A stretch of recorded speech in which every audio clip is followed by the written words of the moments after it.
Hello students. अब मैं आपको बताना जा रहा हूँ कि आपको नीट कैसे प्रिपेयर करना है। और मैंने इस वीडियो को डिवाइड किया, बेसिकली अभी टू पार्ट में डिवाइड किया इस वीडियो को। एक आपको 100 प्लस कैसे स्कोर करना है और एक आपको 100 टू 140 कैसे स्कोर करना है। 140 के लिए मुझे 140 प्लस से 180 के तो बहुत मेहनत करनी पड़ती है, 180 बच्चों का खेल नहीं है। बट है कि 140 प्लस के लिए मैं एक अलग वीडियो बनाऊंगा। ठीक है।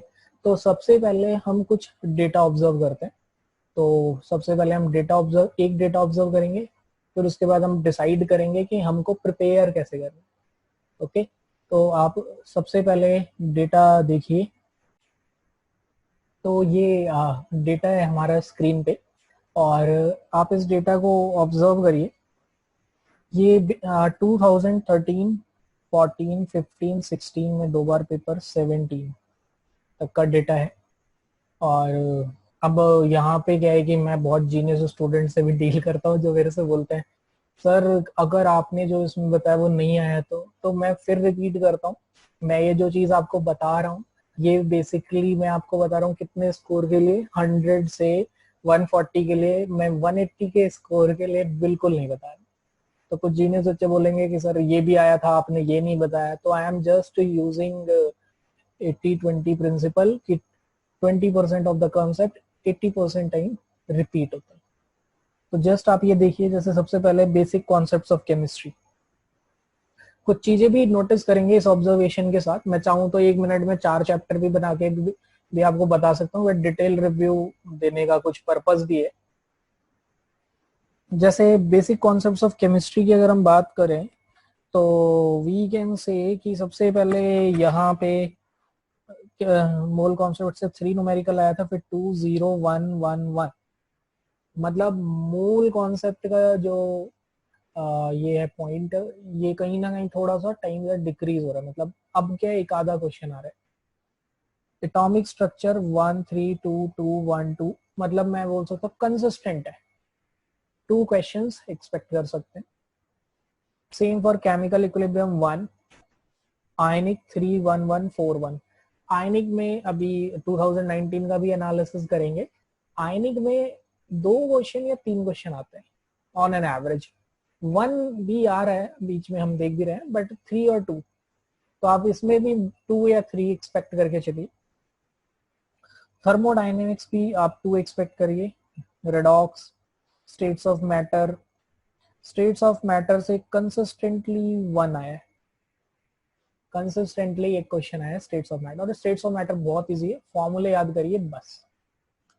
पीरियोडिक से एक, इनऑर्गेनिक को मैं डिटेल में बताऊंगा क्योंकि इनऑर्गेनिक मतलब मुझे ऐसा लगता है, मेरा पर्सनल परसेप्शन है, इनऑर्गेनिक बच्चा बोलता है होता नहीं है होता नहीं, वो करता ही नहीं है। और इनऑर्गेनिक इज नथिंग। अभी देखो आपकी इनऑर्गेनिक से अगर आप क्वेश्चंस देखोगे तो रटने वाले क्वेश्चन 1-2 आते हैं, बाकी सारे अंडरस्टैंडिंग वाले ही आ रहे हैं।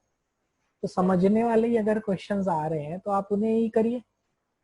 तो कॉन्सेप्चुअल अंडरस्टैंडिंग अगर है, मतलब अगर आपको पीरियोडिक टेबल और केमिकल बॉन्डिंग की अंडरस्टैंडिंग है, तो आप समझ लीजिए कि अगर इनऑर्गेनिक केमिस्ट्री में 9 क्वेश्चंस ऑन एन एवरेज आया है तो आप उसमें से 7-8 आराम से कर लेंगे। हाइड्रोजन से 1 और 0 मतलब रेयर ही आ रहा है, बिकॉज हार्डनेस ऑफ वाटर है। नॉमेनक्लेचर, आइसोमेरिज्म, आइसोमेरिज्म का ट्रेंड बड़ा इंटरेस्टिंग है, खुशी की बात भी है कई बच्चों के लिए। जीओसी 41311, तो जीओसी का ट्रेंड भी इंटरेस्टिंग। मतलब जो इम्पोर्टेंट था वो लेस इम्पोर्टेंट हो गया है। अगर आप ध्यान से देखिए, रिएक्शन मैकेनिज्म पे बेस्ड क्वेश्चंस डिक्रीज होते जा रहे हैं। हाइड्रोकार्बन्स 1321, मतलब हाइड्रोकार्बन से चैप्टर से क्वेश्चन है। एनवायरमेंटल केमिस्ट्री 1101, बायो वाले बच्चों को इसमें दिक्कत नहीं आती है। सॉलिड स्टेट से स्ट्रेट फॉरवर्ड 1 है। तो 12th के जो चैप्टर्स हैं, आप हर चैप्टर से 1 क्वेश्चन या 2 क्वेश्चन एक्सपेक्ट करिए। इन शॉर्ट में ये बोलूंगा। तो from solid state chemical kinetics, solution, electrochemistry, surface chemistry, we have 1 or 2 questions each, and these are very easy and basic questions. Surface chemistry 1 question each. Now P block मैं इसे skip कर रहा हूँ, but घबराना नहीं है इसमें कि देख के 3 क्वेश्चन आ रहे हैं P blocks. Transition elements again 2 questions each. Coordination 2 to 3 questions each, बल्कि 4 क्वेश्चंस भी आए हैं। Metallurgy 1। Now hello alkane hello arene interesting है, शुरू में नहीं आ रहा है लेकिन अभी कमिंग ईयर्स में बढ़ता जा रहा है। एल्डिहाइड कीटोन्स कंसिस्टेंट है 1 to 3 के बीच में। नाइट्रोजन अगेन 1 to 3 के बीच में कंसिस्टेंट है। बायोमोलिक्यूल्स एंड पॉलीमर ये भी थोड़ा थोड़ा क्या कंसिस्टेंट से अबव कंसिस्टेंट एवरेज परफॉर्मर है। Chemistry in everyday life.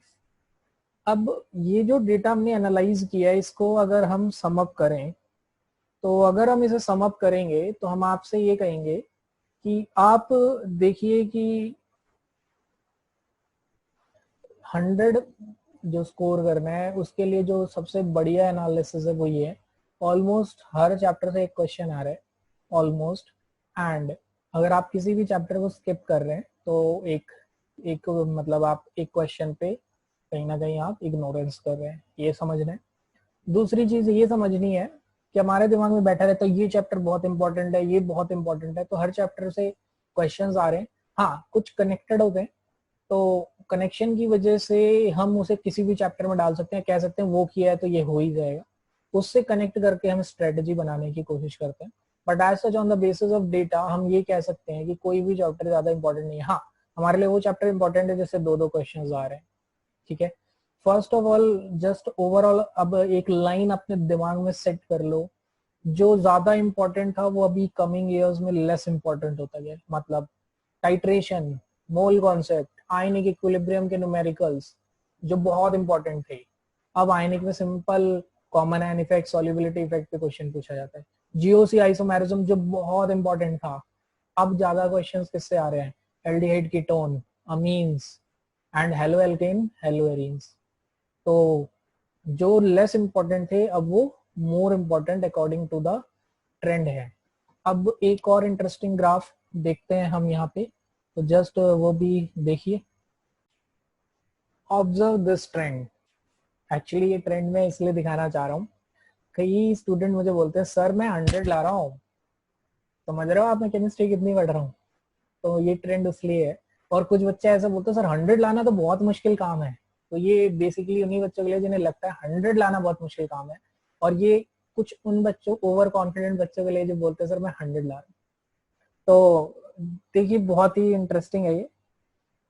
इसमें जो इंटरेस्टिंग पॉइंट है वो ये है कि इजी क्वेश्चंस 27 इजी क्वेश्चंस है। अब 27 इजी क्वेश्चंस, आधे बच्चे बोलेंगे सर इजी क्या होता है, हमें तो कई चीज लोगों को इजी लगता है, टफ लगती है तो बड़ा रिलेटेड टर्म है। बट बच्चों इजी होता है जो मोर देन 60 to 70% बच्चों को इजी लगता है। ये ऐसा नहीं है कि वो जिन्होंने बनाए काफी फेमस इंस्टीट्यूट एलन का डेटा है ये जो मैं डिस्कस कर रहा हूँ, उन्होंने भी काफी रिसर्च के बाद बनाया। तो अगर ये इजी बोल रहे हैं तो मैं एवरेज मान लेता हूँ 25 क्वेश्चन इजी है, मतलब 100 मार्क्स लाना बहुत आसान है। मतलब 100 marks every student in chemistry can score, और chemistry is very scoring subject. Now अब कुछ बच्चे जो थोड़ी सी मेहनत करेंगे वो, तो कितने क्वेश्चंस हो गए, 40, 35 मान लेते हैं, ठीक है। तो 150 स्कोर कर सकते हैं। मतलब मैंने बोला ना कि 100 स्कोर करने की स्ट्रेटजी बता रहे हैं, फिर हम 150 तक, यानी मींस हम अभी डिफिकल्ट तो पढ़ने की बात ही नहीं कर रहे हैं, क्योंकि मेरे करियर में मैंने देखा है बच्चा डिफिकल्ट ही पढ़ता रहता है एकदम। मैं उसे बोलता हूँ पहले इजी इजी पढ़ ले, वो गलत कर रहा है, तो वो गलत कर रहा है पेपर में। डेफिनेशन नहीं पता है, एरोमेटिसिटी की डेफिनेशन नहीं पता, कार्बोकेटाइन का रीअरेंजमेंट नहीं पता है, और बच्चों पता नहीं क्या क्या सोच रहे हैं। तो ये देखिए। अब इसके बाद नेक्स्ट क्लास वाइज और चैप्टर वाइज डिस्ट्रीब्यूशन, इसमें आप ज्यादा फोकस नहीं करिएगा बिकॉज क्लास 11th और 12th क्या है, 11th is basic and 12th is application. 11th में जो भी चीजें हैं कंसेप्ट आप सीखते हैं 12th में उनको यूज करता है।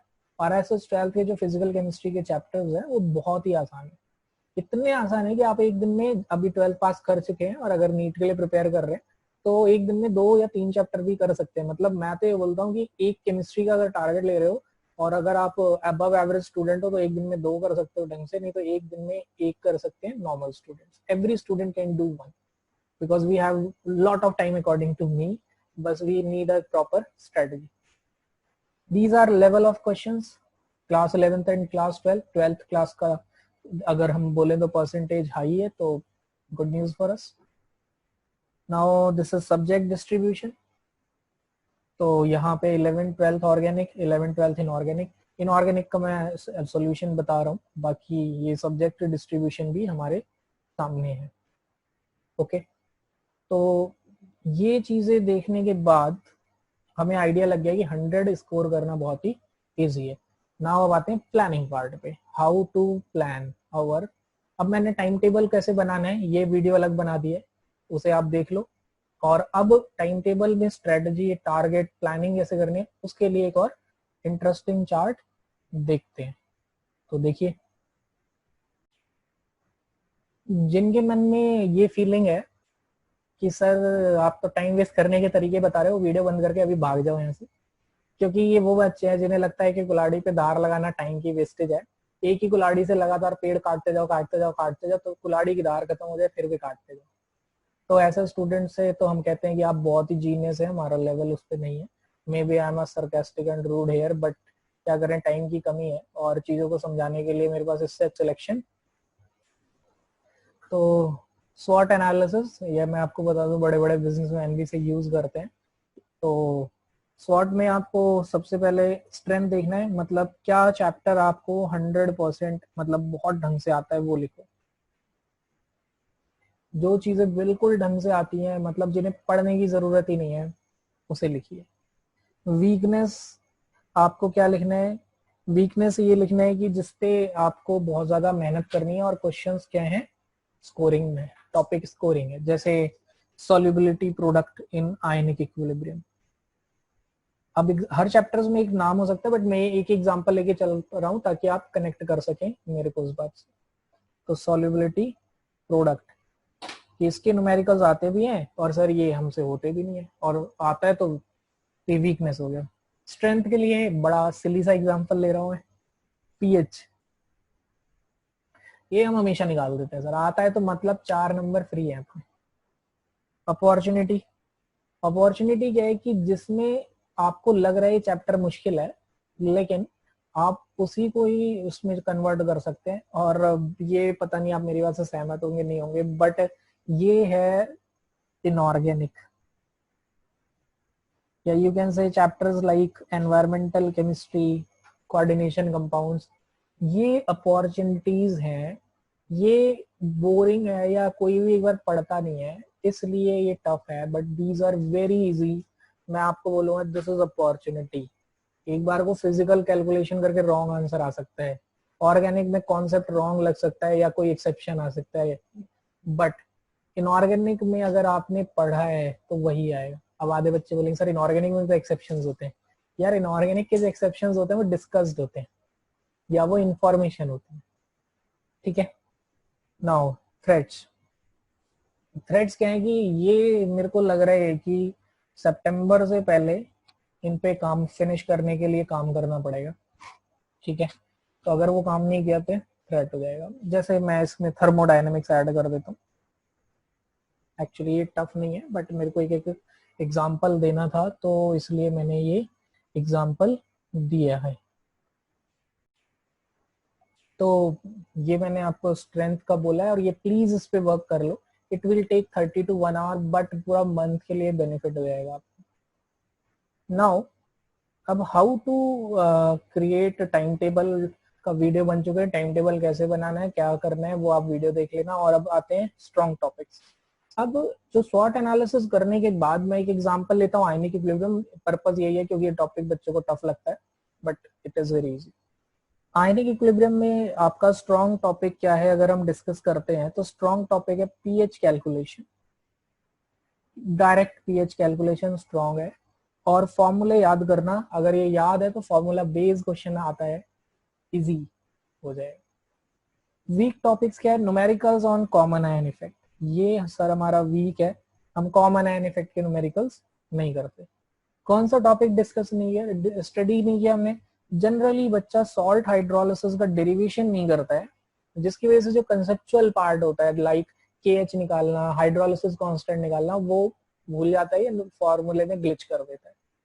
तो आपको ऐसे लिखना है, और मैं बोलूंगा सारे चैप्टर का एक साथ बनाना बोरिंग भी हो जाएगा और इनएफिशिएंट भी हो जाएगा, क्योंकि आप एक दो चैप्टर का तो सोच सोच के बनाओगे, उसके बाद फॉर्मेलिटी। तो जस्ट आई सजेस्ट कि एक प्रायोरिटी रखेंगे और एक चैप्टर का या एक दिन में 2 या 3 चैप्टर का बना लो, या 1 वीक का प्लान बना लो। और आई गेस अभी आप एक दिन में एक चैप्टर कर सकते हैं, तो ये भी हो जाएगा। तो ऐसे ही केमिकल इक्विलिब्रियम को भी डिस्कस करते हैं। केमिकल इक्विलिब्रियम में ली चैटलियर प्रिंसिपल स्ट्रॉन्ग है, सबको डेफिनेशन आती है, अगर वो प्रैक्टिस करें कर लेंगे। Numericals between alpha and vapour density, ये वीक होता है इनका, इससे बेस न्यूमेरिकल आते हैं तो नहीं हो पाते। और क्या हमने नहीं पढ़ा है, केपी और केसी से पार्शियल प्रेशर निकालना, जो कि आता है। देखिए आप एक चीज का ध्यान रखिए, मैंने आपको पहले टॉपिक्स का क्वेश्चन बताया और ये बताया, और इसका पर्पस बस यही है कि मैं आपको ये बता सकूं कि मैंने यहाँ पे एग्जाम्पल लिखने का पर्पस ये है, मैंने यहाँ पे वही नाम लिखे हैं जो प्रीवियस ईयर में आए हैं। मैंने लेक्चर बनाने से पहले प्रीवियस ईयर क्वेश्चंस तक भी देखे हैं डिटेल में, एज वेल एज मैंने टॉपिक्स भी देखे हैं, और उसके बाद परसेंटेज कंट्रीब्यूशन भी देखे हैं। तो मैं बता रहा हूँ कि मैंने ये जो तीनों उसमें लिखा है, एक भी ऐसी चीज नहीं लिखी जो प्रीवियस ईयर में नहीं आई। जैसे कि मैं यहाँ पे केमिकल इक्विलिब्रियम में कुछ एक्सेप्शंस का डिस्कशन कर सकता था, लाइक कि सर प्रेशर से अल्फा निकालना डिग्री, बट मैंने नहीं लिखा बिकॉज वो आया भी नहीं है। तो आपको ये बहुत ध्यान रखना है कि आप जब भी टॉपिक लिखेंगे तो देयर आर वास्ट, एक लिमिट ही नहीं है कोई, बट आप देखो कि क्या उसमें से आया है कुछ। जैसे मान लो कि अब मैं बात कर रहा हूँ आइसोमेरिज्म की, अब आइसोमेरिज्म में तो ज्योमेट्रिकल भी है, पोजीशन भी, ऑप्टिकल भी है, तो क्या ये कभी आए हैं? तो जो आया है वही पढ़ना है, बिकॉज हमारे पास लिमिटेड टाइम है। तो ये इस तरीके से हमने इसका स्ट्रेटजी बना लिया है। नाउ अब मैं आपको बताता हूँ कि how you have to score 100+ marks. Overall एक स्ट्रेटजी क्या है, फटाफट आप स्टेट्स ऑफ मैटर के कहीं पे फॉर्मूले लिखिए। ये स्टेट्स ऑफ मैटर का फॉर्मूला मैं इधर लिख के ही दिखा देता हूँ, उसमें टाइम वेस्ट नहीं करते। वेरी फर्स्ट एडवाइस वो छोड़ दो जो टफ लग रहा है, ये एडवाइस मेरी उन स्टूडेंट को है जो अभी 100+ स्कोर करना चाहते हैं। जैसे मोल कॉन्सेप्ट में टफ क्या है, टाइट्रेशन। प्रीवियस ईयर में देखिए simple mass mass mass volume के क्वेश्चंस आए हैं, तो आप simple simple questions involving stoichiometry based questions करेंगे, नथिंग एल्स। इसके अलावा आप कुछ नहीं करें। एटॉमिक स्ट्रक्चर्स में आप बोहर फॉर्मूले याद कर लो बस, और कॉन्सेप्ट ऑफ क्वांटम नंबर्स। अब देखिए ये अंडरस्टैंडिंग पार्ट है ये वाला, अगर मैं बात करूं, जो अंडरस्टैंडिंग पार्ट है it needs more brush up skills. इसमें आपको थोड़ा सा ज्यादा ही ब्रश अप करना पड़ेगा, और ये टाइम कंज्यूमिंग नहीं है। मतलब मेरे हिसाब से फॉर्मूले याद करके करना थोड़ा सा मुश्किल हो जाता है, और कॉन्सेप्ट एक बार समझ ले तो हो जाएगा। तो क्वांटम नंबर्स के कॉन्सेप्ट क्या आता है, तो आप इसको समझ लीजिए, टाइम वेस्ट नहीं होगा, कहीं से भी इसे समझिए, क्वेश्चन ढूंढ ढूंढ के करिए, छोटे से छोटा डाउट इस पे क्लियर करिए। Periodic properties and chemical bonding, मेरे लिए तो इनऑर्गेनिक ही यही है, इनऑर्गेनिक ही यही है। पीरियोडिक प्रॉपर्टीज में जो फेवरेट है प्रीवियस ईयर वालों का वो है आइसो इलेक्ट्रॉनिक स्पीशी। जब भी वो एटॉमिक रेडियाई का क्वेश्चन पूछते हैं सिर्फ आइसो इलेक्ट्रॉनिक स्पीशी पे पूछते हैं, तो आपको बस एक कॉन्सेप्ट पढ़ रहे हैं, 80% टाइम्स उससे वही क्वेश्चन आता है। एंड उनका सेकेंड फेवरेट कॉन्सेप्ट आ जाता है इलेक्ट्रॉन गेन इंथैल्पी, तो आप इसकी स्टडी करिए। वैसे मैं आपको बोलूंगा पीरियोडिक प्रॉपर्टीज और केमिकल बॉन्डिंग डिटेल में पढ़ो, एक एक चीजें पढ़ो, और आप समझ लो इनऑर्गेनिक कवर है। जैसे केमिकल बॉन्डिंग में सारे कंसेप्चुअल पार्ट कवर करने हैं, इसमें इंपॉर्टेंट वर्ड है कंसेप्चुअल पार्ट कवर करना है। अब मैं देखिए क्या बात बोलने जा रहा हूँ, मैं बोल रहा हूँ 90% इनऑर्गेनिक कंप्लीट हो जाती है अगर आप पीरियोडिक प्रॉपर्टीज और केमिकल बॉन्डिंग ढंग से। बड़ा वियर्ड लग रहा है तो मैं अभी प्रूव भी करता हूँ आपको 2019 के पेपर के एनालिसिस से। बस ये उस एनालिसिस से मैं उन बच्चों को जवाब नहीं दे पाऊंगा जो बोलेंगे इस बार ऐसा नहीं हुआ। तो आपको क्या करना है, hybridization and shape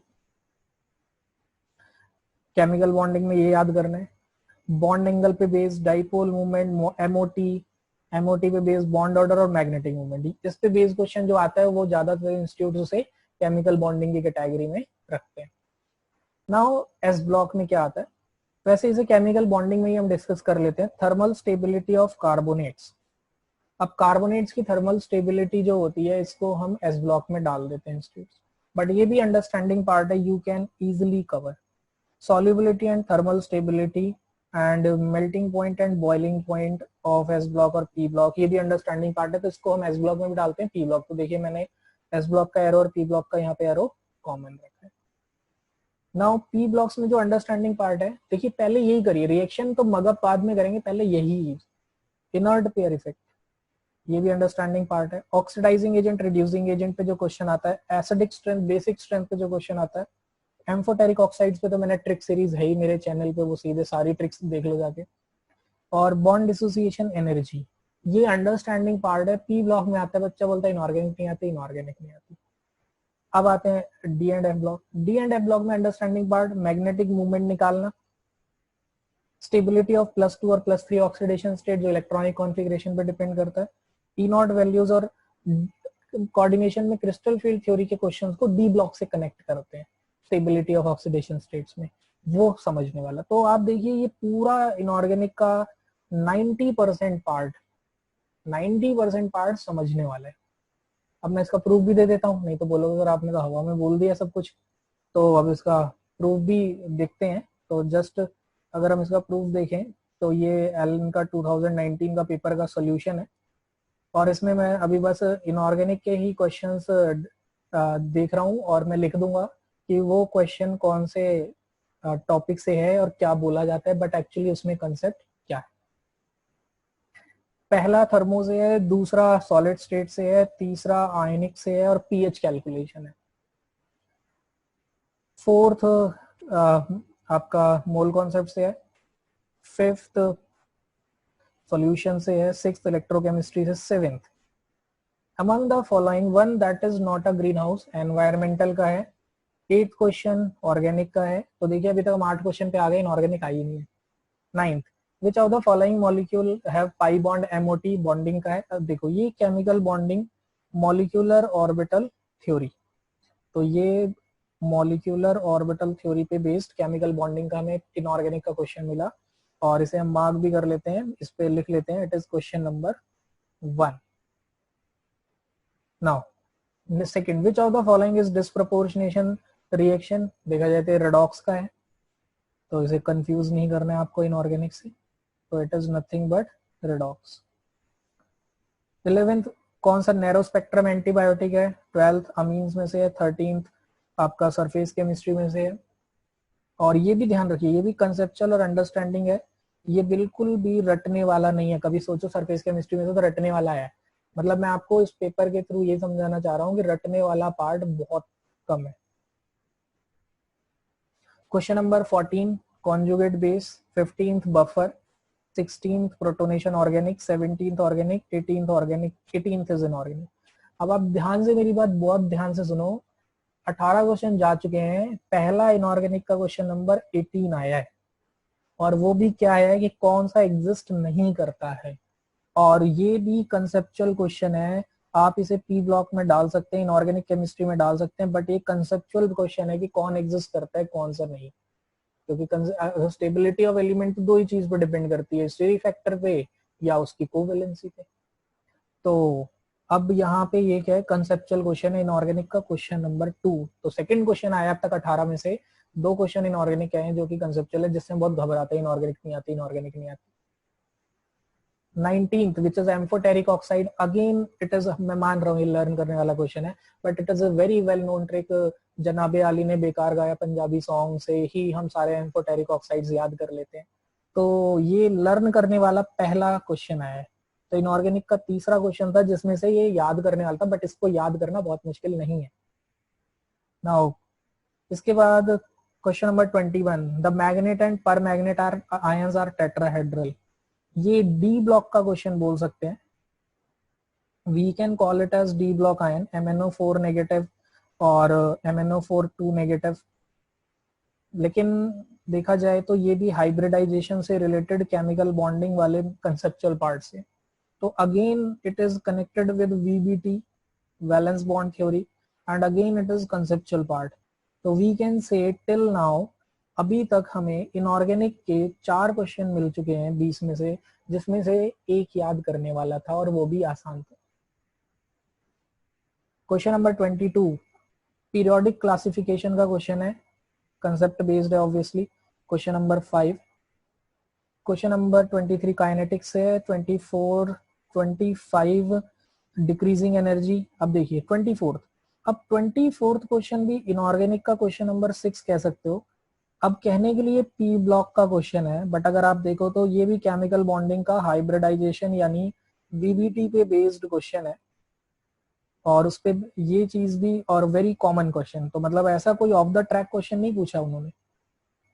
okay, now 6 के बाद क्वेश्चन नंबर 7, ये भी इनऑर्गेनिक का है. एनर्जी लेवल, आप इसे एटॉमिक स्ट्रक्चर में भी डाल सकते हैं, खैर तो इसे एटॉमिक में डाल देते हैं N+L रूल से. 7th biodegradable polymer. 28, तो 28 आपका इनऑर्गेनिक का क्वेश्चन नंबर 7 है. 7th question from inorganic.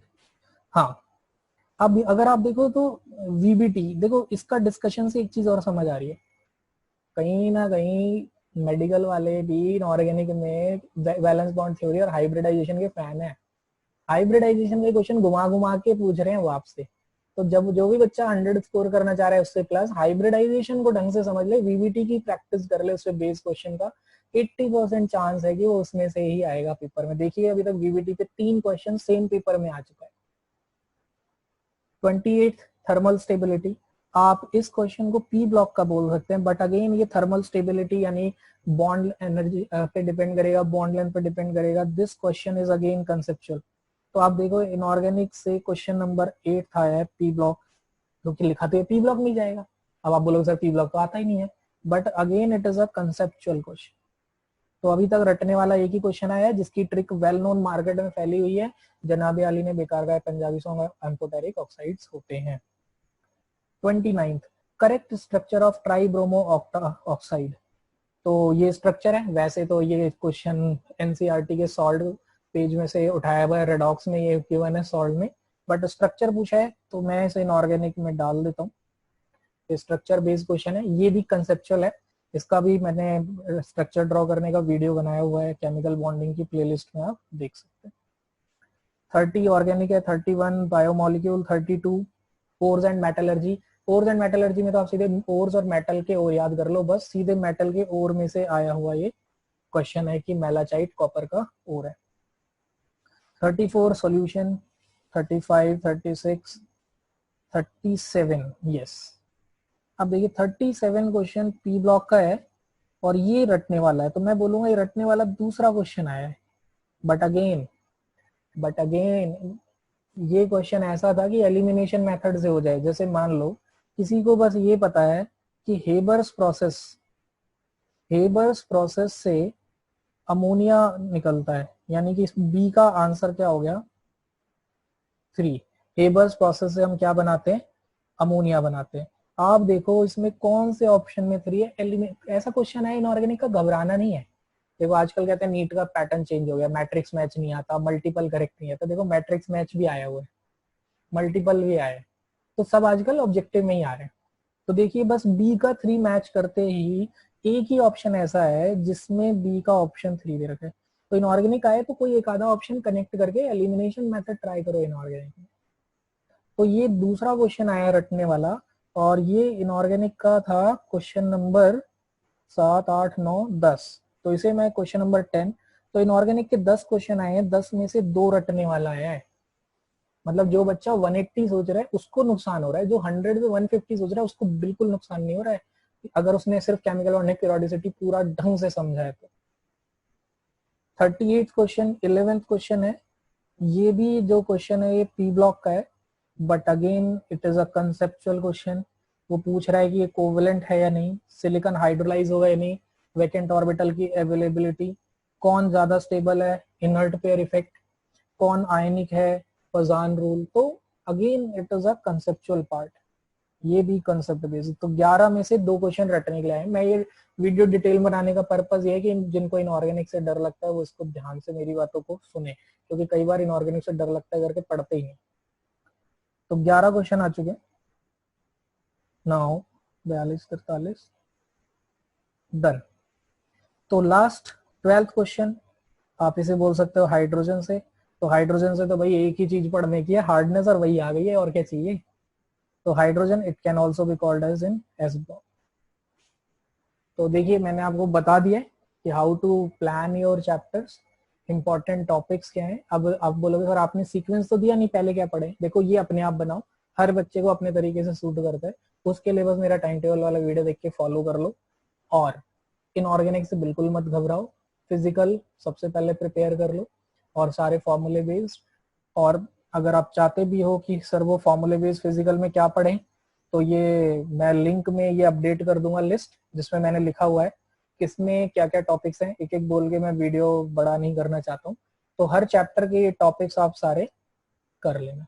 जैसे मैंने लिखा है कि इलेक्ट्रोकेमिस्ट्री में प्रीवियस ईयर में बस रेडॉक्स पे क्वेश्चन आया, लिक्विड में वेंट ऑफ फैक्टर पे आया, सॉलिड स्टेट में, स्टेट्स ऑफ मैटर में क्वेश्चंस सिर्फ फॉर्मूले याद कर लो हो जाता है। अंडरस्टैंडिंग पार्ट जो है वो रियल गैस है।